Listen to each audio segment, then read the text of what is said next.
are currently in the midst, as you can see, of building out this space and turning it from a bookstore into a tapas bar. But I think we really would like some help in fine-tuning the menu. We know we'd like to focus on a traditional menu, but it's a question of how adventurous we want to get. We'd love to feature dishes that are not featured at other restaurants, but we don't really know, what would be the right balance between traditional and non-traditional.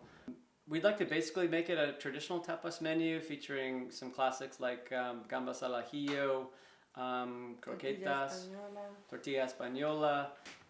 This is going to be an area where we're hoping to install a traditional standing bar, which is very common in Spain.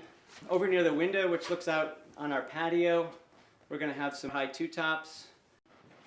Over in this corner, which is currently a stairwell to the basement, we are going to be installing a coffee area. So, as you can see, we have some work to do there.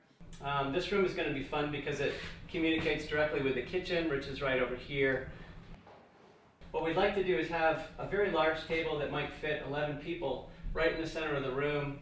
It's going to be a semi-open kitchen, meaning that we won't have seats right at the kitchen, but if you're seating in this room, you'll definitely get the feel of an open kitchen. This will be open to the bar, and this doorway will also be open, so there's a lot of communication between this dining room and that dining room. This is the opening of the kitchen. Right over here will be a pickup counter for food. Warming lamps will be here. Behind us, roughly here, will be a 6-burner stove and oven, a plancha, and some prep space here. Refrigeration. We're really, we have a tight space here, but we have a great restaurant building crew that's building the space. They've had to do a lot of work with our low ceiling to fit the hood, but they've assured me that it will all fit. Mari and I are now standing in the back of the space, which will be a very small book and music store, which is the remnant of Rhythm and Muse, which I've run for 10 years. And we think as a restaurant, it will really enhance the experience of diners because they'll be able to get a glass of wine or beer and come back here, and if they're waiting for a table, they'll just be able to browse. This is the perfect community for this because one of the things that was striking when we did this bar hopping in Spain was that our friend would take us to these bars that were a hole in the wall, and they were for locals, but they were very welcoming to foreigners, and people just build community around these establishments. It takes a lot of imagination to view this as the future dining room, but that's where faith comes in. We have to believe that this is a beautiful dining room that will be Tres Gatos. And this bar will be the command center of Tres Gatos. Stephanie will be standing behind the bar saying, "What would you like to drink?" and showing the Spanish wine list. But right now, it's a bare bar. I love people, and I have a lot to offer, and I think I might actually have more to offer in the service industry than in the medical industry, if that makes any sense. I worked as a bartender a little bit at my last job, but the primary bartender there was the chef's sister, and she was awful. She was absolutely awful, and the patrons could not stand her because she was obnoxious, and she worked with citrus all the time. She had to chop lemons and limes, but she had a citrus allergy, so she had to wear like 5 different pairs of gloves, and she was always telling people like, "I'm gonna make this drink for you, but I can't, I have to be very careful about, step back, I have to cut this lime now." And it was like, honestly, like, you're terrible. People do not want to buy drinks from you. They don't want to talk to you. I don't know what the kitchen is. Oh, I don't know what the kitchen is. My worst fear is failure, but we've kind of decided that's not a possibility. So really my worst fear is that somehow adding the tapas and the wine bar element is going to corrupt the record store, bookstore element.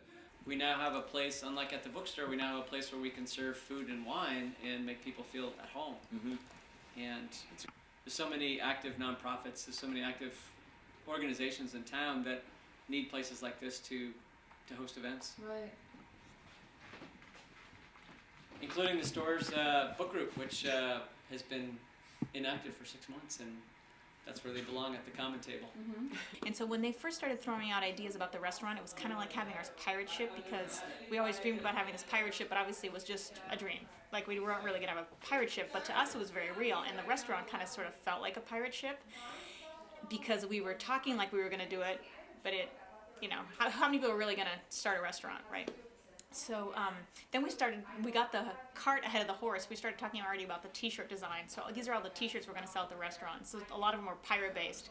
Some of our favorite t-shirt ideas were It Takes a Pillage. Another one that I really like is a Braille t-shirt design. So across the front in Braille, it would say, "Get your hands off my chest, you salty dog."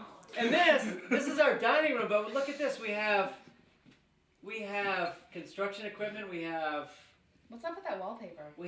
that's very old wallpaper, which was only uncovered about a week ago, probably dating back to the 30s. Mari and I held on to the family home in North Carolina as long as we could, but due to the distance, we ended up having to sell that home.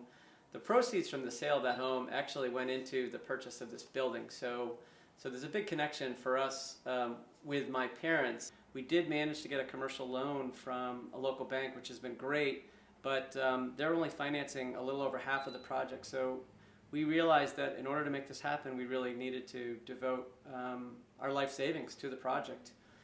The building is co-owned with my two brothers, who have been very supportive. They're not part of the restaurant project, but they're basically risking their share in the building, because if the restaurant fails, the way the bank loan is structured is that the bank would end up with the building and all the contents, which is basically the build out and all the equipment. So my brothers are kindly coming on board with us and showing a lot of faith and a lot of belief in the project. But basically we're all sharing a great deal of risk.